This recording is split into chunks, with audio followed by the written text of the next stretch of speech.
മുഖ്യമന്ത്രി V D Satheesan അവതരിപ്പിച്ച budget തികച്ചും നിരാശാജനകമാണെന്നാണ് മുൻ BJP സംസ്ഥാന അധ്യക്ഷൻ കെ സുരേന്ദ്രൻ അവകാശപ്പെടുന്നത്. പ്രത്യാരോപണങ്ങൾ ഉന്നയിച്ചുകൊണ്ടും വിമർശനങ്ങളൊക്കെ ഉന്നയിച്ചുകൊണ്ട് അദ്ദേഹത്തിൻ്റെ വാക്കുകൾ നിരത്തുന്നു. എന്താണ് അദ്ദേഹത്തിന് പറയാനുള്ളതെന്ന് നമുക്ക് ശ്രദ്ധിക്കാം. മുഖ്യമന്ത്രി ശ്രീ വി ഡി സതീശൻ അവർകൾ നിയമസഭയിൽ അവതരിപ്പിച്ച UDF സർക്കാരിൻ്റെ ആദ്യത്തെ ബജറ്റ് ഒരർത്ഥത്തിൽ കേരളത്തിലെ ജനങ്ങളെ ആകെ കളിയാക്കുന്ന ഒരു ബജറ്റായിപ്പോയി. ഒരു പുതിയുഗ കേരളം സൃഷ്ടിക്കും എന്നുള്ളതായിരുന്നു ഈ സർക്കാർ അവകാശപ്പെട്ടിരുന്ന ഒരു കാര്യം. പുതിയുഗ കേരളം പോയിട്ട് മുങ്ങിത്താഴുന്ന ഒരു കേരളമാണ് സൃഷ്ടിക്കാൻ പോകുന്നത് എന്നുള്ളതാണ് ഈ ബജറ്റ് പ്രഖ്യാപനങ്ങളിലൂടെ നമുക്ക് കാണാൻ കഴിയുന്നത്. പ്രതിപക്ഷ നേതാവിൻ്റെ കസേരയിൽ നിന്ന് മുഖ്യമന്ത്രിയുടെ കസേരയിലേക്ക് ശ്രീ വി ഡി സതീശൻ മാറുകയും മുഖ്യമന്ത്രിയുടെ കസേരയിൽ നിന്ന് പിണറായി വിജയൻ പ്രതിപക്ഷ നേതാവിൻ്റെ കസേരയിലേക്ക് മാറുകയും ചെയ്തു എന്നുള്ളൊരു മാറ്റമല്ലാതെ ഒരു മാറ്റവും കേരളത്തിൽ ഉണ്ടാവാൻ പോകുന്നില്ല എന്നുള്ളതിൻ്റെ വ്യക്തമായ സൂചനയാണ് ഈ ബജറ്റ്. പഴയ വീഞ്ഞ് പുതിയ കുപ്പിയിലാക്കി കുറേ വാചക കസർത്തുകൾ നടത്തുകയാണ് മുഖ്യമന്ത്രി ഇന്ന് നിയമസഭയിൽ ചെയ്തത്. കേരളത്തിൻ്റെ സാമ്പത്തിക പ്രതിസന്ധിക്ക് പരിഹാരം കാണാനോ കേരളത്തെ വളർച്ചയിലേക്ക് നയിക്കാനോ സുസ്ഥിര വികസനത്തിനോ ക്രിയാത്മകമായ ഒരു നിർദ്ദേശവും ഈ ബജറ്റിലില്ല. 5 ലക്ഷം കോടിയിലോളം കടം കേരളത്തിനുണ്ടെന്നാണ് ധവളപത്രം തന്നെ പറയുന്നത്. ആ കടക്കെണിയിൽ നിന്ന് രക്ഷപ്പെടാൻ എന്തെങ്കിലും ഒരു റോഡ് മാപ്പ് ഈ ബജറ്റിൽ മുഖ്യമന്ത്രി പ്രഖ്യാപിക്കുന്നില്ല. കൊട്ടിഘോഷിച്ച് ഈ സർക്കാർ പറഞ്ഞിരുന്ന ഒരു കാര്യമായിരുന്നു ഇന്ദിരാ ഗ്യാരണ്ടി. ഇന്ദിരാ ഗ്യാരണ്ടിയെക്കുറിച്ച് എന്താണ് ഇവരിപ്പോൾ പറഞ്ഞിരിക്കുന്നത്? എവിടെ പെൺകുട്ടികളായിട്ടുള്ള കോളേജ് പെൺകുട്ടികളുടെ 1000 രൂപ? ഇന്ന് ബജറ്റിൽ അതിനെപ്പറ്റി വല്ലതും പറഞ്ഞിട്ടുണ്ടോ? അതിനെന്തെങ്കിലും പണം നീക്കി വെച്ചിട്ടുണ്ടോ? 5 ലക്ഷം രൂപ വരെ 5 ലക്ഷം രൂപയുടെ തൊഴിൽ സംരംഭങ്ങൾക്ക് വേണ്ടി യുവാക്കൾക്ക് തൊഴിലവസരങ്ങൾ വർദ്ധിപ്പിക്കാൻ 5 ലക്ഷം രൂപ വരെ ഈടില്ല വായ്പ കൊടുക്കുമെന്ന് പറഞ്ഞവരാണ്. എന്താണ് അതിൽ പറഞ്ഞിരിക്കുന്നത് ബജറ്റ്? ഈ ബജറ്റിൽ എന്താണ് ഈ ഇന്ദിരാ ഗ്യാരണ്ടിയിൽ പറഞ്ഞ പല കാര്യങ്ങളും? ആകെ പറഞ്ഞിരിക്കുന്നത് സ്ത്രീകളുടെ സൗജന്യ ബസ് യാത്രയെക്കുറിച്ച് മാത്രമാണ്. അത് തന്നെ 6000 ബസ്സുകൾ പറഞ്ഞത് ഇപ്പം 3000 ബസ്സുകളായി. അതൊഴിച്ചാൽ ഇന്ദിരാ ഗ്യാരണ്ടിയിൽ പറഞ്ഞ ഒരു കാര്യവും നടപ്പായിട്ടില്ല. പ്രഖ്യാപനങ്ങളില്ല, പണം നീക്കി വെച്ചിട്ടില്ല. 25 ലക്ഷം രൂപയുടെ ഇൻഷുറൻസ് സ്കീം പാവപ്പെട്ടവർക്ക് ഇത് പറഞ്ഞിരുന്നല്ലോ. എന്താ അതിനെക്കുറിച്ചുള്ള റോഡ് മാപ്പ് പറഞ്ഞിരിക്കുന്നത്? 10 കോടി രൂപ മാറ്റി വച്ചിരിക്കുന്നു. ഒന്നാമത്തെ കാര്യം തന്നെ 25 ലക്ഷം രൂപയുടെ ആരോഗ്യ ഇൻഷുറൻസ് പറയുന്നത് ഒരു തട്ടിപ്പാണ്. ഇവിടുത്തെ ഇൻഷുറൻസ് കമ്പനികളെ, സ്വകാര്യ ഇൻഷുറൻസ് കമ്പനികളെ സഹായിക്കാൻ വേണ്ടി മാത്രമുള്ള ഒരു പ്രോജക്റ്റാണ്. എല്ലാവർക്കും അറിയാം, ഇൻഷുറൻസിനെ കുറിച്ച് അറിയുന്ന എല്ലാവർക്കും അറിയാം അതിന് എത്ര വലിയ പ്രീമിയം വരും എന്നുള്ളത്. ഇവിടെ ക്ലെയിം വരുന്നത് 25 ലക്ഷം രൂപയൊക്കെ ക്ലെയിം വരുന്നത് എത്ര പേർക്കുണ്ട് കേരളത്തിൽ? ഇവിടെ വയോവന്ദൻ യോജനയുണ്ട്. പ്രധാനമന്ത്രിയുടെ PM ആയുഷ്മാൻ യോജനയുടെ ഭാഗമായിട്ടുള്ള വയോവന്ദൻ യോജന 10 ലക്ഷം രൂപ വരെ 70 വയസ്സ് കഴിഞ്ഞ എല്ലാവർക്കും സൗജന്യമായിട്ട് കിട്ടുന്നതാണ്. വളരെ ചുരുങ്ങിയ പ്രീമിയം ഉള്ളൂ. കേരള ഗവൺമെൻറ്, പിണറായി വിജയൻ്റെ ഗവൺമെൻറ് ആ കരാറിൽ ഒപ്പിട്ടിട്ടില്ല. ലക്ഷക്കണക്കിന് ആളുകൾക്ക് ചികിത്സാ സഹായം കിട്ടുന്ന വയോവന്ദൻ യോജനയിൽ ഒപ്പിടുകയായിരുന്നു ഈ സർക്കാർ ആദ്യം ചെയ്യേണ്ടത്. അപ്പോൾ കാശില്ല, മുടക്കില്ലാതെ, സർക്കാരിന് വലിയ പണം നീക്കി വയ്ക്കാതെ ലക്ഷക്കണക്കിന് ആളുകൾക്ക് അതിന് പ്രയോജനം കിട്ടുമായിരുന്നു. PM ആവാസ് യോജന PM ആയുഷ്മാൻ യോജന 60-70 വയസ്സിൽ താഴെയുള്ളവർക്ക് എല്ലാവർക്കും കിട്ടുന്നത്, അത് കേരളത്തിൽ ഫലപ്രദമായി നടപ്പാക്കുന്നില്ല. ഇതിപ്പോൾ 25 ലക്ഷം രൂപയ്ക്ക് എത്ര പ്രീമിയം അടയ്ക്കേണ്ടി വരും? എന്തെങ്കിലും ഒരു പ്ലാൻ സർക്കാരിനുണ്ടോ? അത്രയും പ്രീമിയം ആരടയ്ക്കും? അങ്ങനെ അടയ്ക്കുന്നത് കൊണ്ട് എത്ര ഗുണഭോക്താക്കൾക്ക് 25 ലക്ഷം രൂപയുടെ ചികിത്സാ സഹായം കിട്ടും? ഇത് മറ്റു പല സംസ്ഥാനങ്ങളിലും കോൺഗ്രസ് ഗവൺമെൻറ്റുകൾ പരീക്ഷിച്ചതാണ്. അത് സ്വകാര്യ ഇൻഷുറൻസ് കമ്പനികളെ സഹായിക്കാൻ വേണ്ടി മാത്രമുള്ളത്. കേരളത്തിലെ സാധാരണക്കാരായിട്ടുള്ള ജനങ്ങളുടെ പ്രശ്നങ്ങൾ പരിഹരിക്കാൻ ഈ ബജറ്റിൽ എന്താണുള്ളത്? തൊഴിലില്ലായ്മ വിസ്ഫോടനം. ഇന്ത്യയിൽ ഏറ്റവും കൂടുതലുള്ള സ്റ്റേറ്റ് കേരളമാണ്. എങ്ങനെയാണ് ഈ സർക്കാർ അഡ്രസ്സ് ചെയ്യാൻ പോകുന്നത്? പൂക്കി മുഖ്യമന്ത്രി എന്നാണ് പറഞ്ഞത്. പെൺകുട്ടികളുടെ 1000 എവിടെ? 5 ലക്ഷം രൂപയുടെ സ്കീം എവിടെ? തൊഴിലവസരങ്ങൾ വർദ്ധിപ്പിക്കാൻ എന്താണ് ഈ സർക്കാർ മുന്നോട്ട് വയ്ക്കുന്നത്? വലിയ പ്രതിസന്ധിയാണ് കേരളത്തെ സംബന്ധിച്ച്. യുവാക്കൾക്ക് തൊഴിലില്ല. എന്താണ് കേരളത്തിലെ തൊഴിലില്ലായ്മ പരിഹരിക്കാനുള്ള ഒരു പദ്ധതി ഈ ബജറ്റിലുള്ളത്? കേരളം നേരിടുന്ന ഏറ്റവും രൂക്ഷമായിട്ടുള്ള പ്രതിസന്ധിയാണ് വിലക്കയറ്റം. പൊതുവിതരണ സമ്പ്രദായത്തിൽ എന്ത് മാറ്റമാണ് മിസ്റ്റർ പിണറായി വിജയൻ ഗവൺമെന്റിൽ നിന്ന് ഈ സർക്കാർ കൊണ്ടുവരാൻ പോകുന്നത്?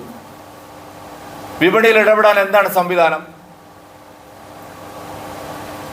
എല്ലാ സംസ്ഥാനങ്ങളും സംസ്ഥാനം ഭരിക്കുന്ന അധിക നികുതി പെട്രോളിയം ഉൽപ്പന്നങ്ങൾ കുറച്ചു. ഞങ്ങൾക്ക് അഭിമാനത്തോടെ പറയാൻ പറ്റും, NDA ഭരിക്കുന്ന എല്ലാ സംസ്ഥാനങ്ങളും 10 രൂപയും 12 രൂപയും കുറച്ചു. തൊട്ടടുത്ത് നമ്മുടെ മാഹിയിൽ കേന്ദ്രം നേരിട്ട് ഭരിക്കുന്ന പോണ്ടിച്ചേരിയുടെ കേന്ദ്ര ഭരണപ്രദേശം 12 രൂപയുടെ വ്യത്യാസമുണ്ട്. എല്ലാവരും ആവശ്യപ്പെട്ടതാണ് ഏറ്റവും ചെറിയൊരു 10 രൂപയെങ്കിലും പെട്രോളും ഡീസലിനും വില കുറയ്ക്കണം.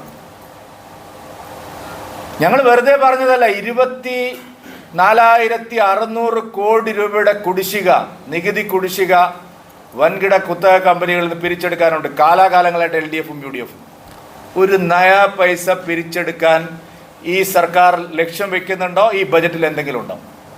ഞങ്ങൾ വെറുതെ ചോദിക്കുന്നതല്ല. 24,600 കോടി രൂപയുടെ കുടിശ്ശിക നികുതിയായിട്ട് കാലാകാലങ്ങളിൽ പിരിഞ്ഞു കിട്ടാനുണ്ട്.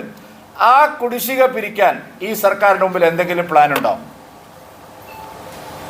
റവന്യൂ വർദ്ധിപ്പിക്കാൻ, സ്വന്തമായിട്ട് പിന്നെ നികുതി അധികം സാധാരണക്കാരെ ബാധിക്കാതെ വർദ്ധിപ്പിക്കാനുള്ള എന്ത് പ്രോജക്റ്റാണുള്ളത്? എന്താ റോഡ് മാപ്പ് ഉള്ളത്? എങ്ങനെയാണ് ഇത് പുതുയുഗ കേരളത്തിലേക്ക് ഈ സർക്കാർ കൊണ്ടുപോകുന്നത്? ഈ ബജറ്റിൽ എന്താണ് അവകാശപ്പെടാനുള്ളത്? ആരോഗ്യമേഖല, പൊതുജനാരോഗ്യം സമ്പൂർണ്ണമായിട്ട് അവതാളത്തിലായിരിക്കുകയാണ് കേരളത്തിൽ. മാരകമായ പകർച്ചവ്യാധികൾ തിരിച്ചു വരികയാണ്. മലേറിയ വന്നു, എബോള റിപ്പോർട്ട് ചെയ്യപ്പെട്ടു എന്ന് പറഞ്ഞു, ഷിഗല്ല ഇന്ത്യയിൽ ഏറ്റവും കൂടുതൽ. ഇതെല്ലാം റിപ്പോർട്ട് ചെയ്യുന്ന സ്റ്റേറ്റാണ് കേരളം. മഴക്കാലം ആകുമ്പോഴേക്ക് അതിഭീകരമായ തോതിൽ പകർച്ചവ്യാധികൾ പടരുകയാണ്. എത്ര വർഷമായി ഒരു വൈറോളജി യൂണിറ്റ് കേരളത്തിൽ വേണമെന്ന് പറയാൻ തുടങ്ങിയിട്ട്? എത്ര വർഷമായി? നമ്മളിപ്പോഴും ഒരു നിപ്പ വന്നാൽ, വേറെ എന്തെങ്കിലും രോഗം വന്നാൽ പൂനെയിലെ വൈറോളജി ലാബിൽ പോണ്ടേ? എന്ത് കരുതലാണ് പുതിയുഗ കേരളത്തിലേക്ക് നയിക്കുന്ന കേരളത്തിൽ? എന്ത് കരുതലാണ് ആരോഗ്യ മേഖലയിൽ? എത്ര നീക്കിയിരിപ്പ്? വിലക്കയറ്റം തടയാൻ നടപടിയില്ല. വിപണിയിൽ ഇടപെടാൻ പദ്ധതിയില്ല. നികുതി കുടിശ്ശിക, കള്ളപ്പണക്കാരും കരിഞ്ചന്തക്കാരും തട്ടിക്കൊണ്ടുപോയ നികുതി കുടിശ്ശിക പിരിക്കാനുള്ള സംവിധാനമില്ല. റവന്യൂ എക്സ്പെൻഡിച്ചർ, ഞാൻ ചോദിക്കട്ടെ, കേരളം നേടുന്ന ഏറ്റവും വലിയ പ്രതിസന്ധി എന്താണ്? ആകെ വരുമാനത്തിൻ്റെ 3/4 75%-ലധികവും ശമ്പളവും പെൻഷനും കൊടുക്കുകയാണ്. റവന്യൂ എക്സ്പെൻഡിച്ചർ കുറയ്ക്കാൻ എന്താ ഈ സർക്കാരിന്? ഒന്നുമില്ലെങ്കിൽ ആ മന്ത്രിമാരുടെ പേഴ്സണൽ സ്റ്റാഫുമാർ വാങ്ങുന്ന പെൻഷൻ്റെ കാര്യത്തിലെങ്കിലും ഒരു തീരുമാനം ഈ സർക്കാരിന് എടുക്കാമായിരുന്നില്ലേ? നമ്മൾ ഏറ്റവും കൂടുതൽ വിമർശിച്ചല്ലേ പിണറായി വിജയൻ ഗവൺമെൻറ്റിന്? സകല ആളുകളെയും മന്ത്രിമാരുടെ പേഴ്സണൽ സ്റ്റാഫിൽ വെച്ച് 2 കൊല്ലം പൂർത്തിയാകുമ്പോൾ കാലാകാലങ്ങളിൽ വലിയ ലക്ഷക്കണക്കിന് രൂപ പെൻഷൻ വാങ്ങുന്ന അതെങ്കിലും ഒന്ന് കുറയ്ക്കാമായിരുന്നില്ലേ? ഭരണ ചെലവ് കുറയ്ക്കാൻ ഈ സർക്കാരിന് എന്താണ് അവകാശപ്പെടാനുള്ളത്? എന്താ പറഞ്ഞിരിക്കുന്നത്? കേരളത്തിൽ ജനങ്ങൾ വളരെയധികം കഷ്ടപ്പെട്ട് ചോദിച്ചൊരു ഡിമാൻഡാണ്. ഈ മഹാഭാവികളെ, പാർട്ടിക്കാരെ അവിടെ കുത്തി നിറച്ച് സർക്കാരിൻ്റെ പണം കൊണ്ടുപോകണം. ഭരണത്തിന് ചെലവ് കുറയ്ക്കാൻ എന്തെങ്കിലും ഉണ്ടോ? തദ്ദേശ സ്ഥാപനങ്ങളോടുള്ള സമീപനം എന്താണ്? കേരളത്തിൽ വികസന പ്രവർത്തനങ്ങൾ പ്രധാനമായിട്ട് നടക്കുന്നത് തദ്ദേശ ഭരണ സ്ഥാപനങ്ങൾ വഴിയാണ്. LDF ഗവൺമെൻറ്റിൽ നിന്ന് എന്ത് മാറ്റമാണ് ഈ ബജറ്റിൽ ആ കാര്യത്തെക്കുറിച്ച് പറയുന്നത്? എന്ത് പറയുമ്പോഴും ആദ്യം പറയുന്നത് തുറമുഖം. അതിൻ്റെ കാര്യം എല്ലാവർക്കും അറിയാം. തുറമുഖ ഹബ്ബാക്കെന്ന് പറഞ്ഞു. എന്താണ് ഈ വിഴിഞ്ഞുമായി ബന്ധപ്പെട്ടല്ലാതെ എന്താണ് കേരളത്തിൻ്റെ തുറമുഖ ഹബ്ബ് എങ്ങനെയാക്കുന്നത്? ബ്ലൂ എക്കോണമിയെക്കുറിച്ച് പറയുന്നത് എന്താ കാരണം? മോദി സ്കീമാണ്. 1000 കോടി രൂപ വരും. കേന്ദ്രവുമായി ബന്ധപ്പെട്ട വിഷയങ്ങളിലല്ലാതെ വേറെ ഏതെങ്കിലും ഒരു കാര്യത്തിൽ ഈ സർക്കാർ സ്വന്തമായിട്ട് നടത്തുന്നു. ലൈറ്റ് മെട്രോ പറഞ്ഞു 20 കോടി രൂപയാണ് മാറ്റി. എത്ര 25-30 കൊല്ലമായിട്ട് ഈ ലൈറ്റ് മെട്രോ പറയുന്നു. 36,000 കോടി 40,000 കോടി എന്തോ ചിലവ് പറഞ്ഞത്. 20 കോടി രൂപ മാറ്റി വെച്ചിട്ട് എന്താണ് കാര്യം? ഇൻഫ്രാസ്ട്രക്ചർ ഡെവലപ്പ് ചെയ്യാൻ, കാർഷിക മേഖലയിലെ പ്രതിസന്ധികൾക്ക് പരിഹാരം കാണാൻ എന്താ ഉള്ളത് ഈ ബജറ്റിൽ? നമ്മൾ കഴിഞ്ഞ 10 വർഷം ചർച്ച ചെയ്തതാണ് നെൽകർഷകരുടെയും നാളികേര കർഷകരുടെയും സംസ്ഥാനത്തിൻ്റെ വിഹിതത്തിൻ്റെ കാര്യത്തിൽ. കേന്ദ്രം പണം കൊടുക്കുന്നു, സ്റ്റേറ്റ് പണം കൊടുക്കുന്നില്ല. ഈ പ്രാവശ്യം നെൽകർഷകരുടെയും നാളികേര കർഷകരുടെയും നെല്ല് സംഭരണവുമായി ബന്ധപ്പെട്ട് ബജറ്റിൽ എന്താണുള്ളത്? കൃഷിക്കാരെ സഹായിക്കാൻ എന്താണ് പദ്ധതി? കേരളത്തിൽ കഴിഞ്ഞ 1 വർഷമായിട്ട് ഫസൽ ബീമാ യോജന മുടങ്ങിക്കിടക്കുകയാണ്. സ്റ്റേറ്റിൻ്റെ ഷെയർ അടയ്ക്കാത്തതുകൊണ്ട് കേന്ദ്രത്തിൻ്റെ കാശ് വന്നിരിക്കുക. എന്താ ഈ ബജറ്റിലുള്ളത്? കൃഷിക്കാരെ എങ്ങനെയാണ് ഈ സർക്കാർ നോക്കി കാണുന്നത്? അഭ്യസ്തവിദ്യരായ ചെറുപ്പക്കാരുള്ള സമീപനം എന്താണ്? ഇവിടെ PMEGP പ്രധാനമന്ത്രിയുടെ തൊഴിൽദാന പദ്ധതി 10 കോടി രൂപ വരെയുള്ള സഹായങ്ങൾ കിട്ടുന്നു. 5 ലക്ഷം രൂപ കൊടുക്കാമെന്ന് പറഞ്ഞിട്ട് ഈ സർക്കാർ മിണ്ടുന്നേയില്ല. അങ്ങനെ ആകെ നോക്കിയാൽ ഈ ബജറ്റ് വെറും വാചക കസർത്തുകൾ മാത്രമാണ്. ഒരു മാറ്റവും ഉണ്ടാക്കാൻ പോകുന്നില്ല. സംസ്ഥാനത്തിൻ്റെ സമ്പദ്ഘടനയെ രക്ഷിക്കാനുള്ള ഒരു പ്ലാനും ഇതിലില്ല. കടക്കണിയിൽ നിന്ന് മോചിതമാവാനുള്ള ഒരു റോഡ് മാപ്പും ഇല്ല. വികസനോന്മുഖമായിട്ടുള്ള ഒരു കാര്യവും ഈ ബജറ്റിലില്ല.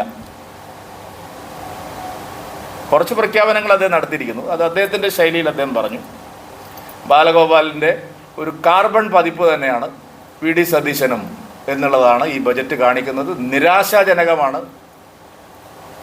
ആളുകളെ പരിഹസിക്കുന്നതിന് തുല്യമാണ്. ഒന്നിനും പണം വെച്ചിട്ടില്ല. കുറേ കാര്യങ്ങൾ പറഞ്ഞിരിക്കുന്നു. പുത്തിരി കണ്ടത് പറയുന്നത് പോലെ കുറേ കാര്യങ്ങൾ നിയമസഭയിലും പറഞ്ഞു എന്നത് ഒഴിച്ചാൽ ഈ ബജറ്റ് ഒരു പ്രതീക്ഷയും കേരളത്തിന് നൽകുന്നില്ല. കേന്ദ്രത്തിൻ്റെ വിഹിതമല്ലാതെ സ്വന്തമായിട്ട് റവന്യൂ എന്താണ്? കൈവയ്ക്കാൻ പോകുന്നു ചില മേഖലകളിൽ, സംശയമുണ്ട് അതിൽ. ഇപ്പോൾ കരിമണലിനെ കുറിച്ച് ഇപ്പോൾ കുറച്ച് വർത്തമാനങ്ങൾ പറഞ്ഞിട്ടുണ്ട്. അതിന് ട്രാൻസ്പെറൻസി എങ്ങനെയായിരിക്കും നമുക്ക് നോക്കാം. വലിയ ചർച്ചാ വിഷയമാണല്ലോ.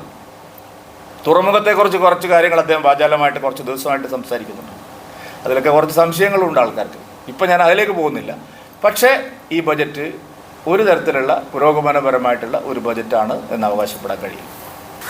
പ്രതിപക്ഷത്തിൻ്റെയും എതിർകക്ഷികളുടെയും ഒക്കെ ഈ വാർത്താവിശേഷങ്ങളൊക്കെ മുഖ്യമന്ത്രി ശ്രദ്ധിക്കും എന്ന പ്രതീക്ഷയിൽ നല്ലൊരു ബഡ്ജറ്റ് ഇനിയും ഉണ്ടാകാം എന്ന പ്രതീക്ഷയോടുകൂടി മറ്റൊരു വാർത്തയുമായി നമുക്ക് വേഗം കണ്ടുമുട്ടേണ്ടതുണ്ട്.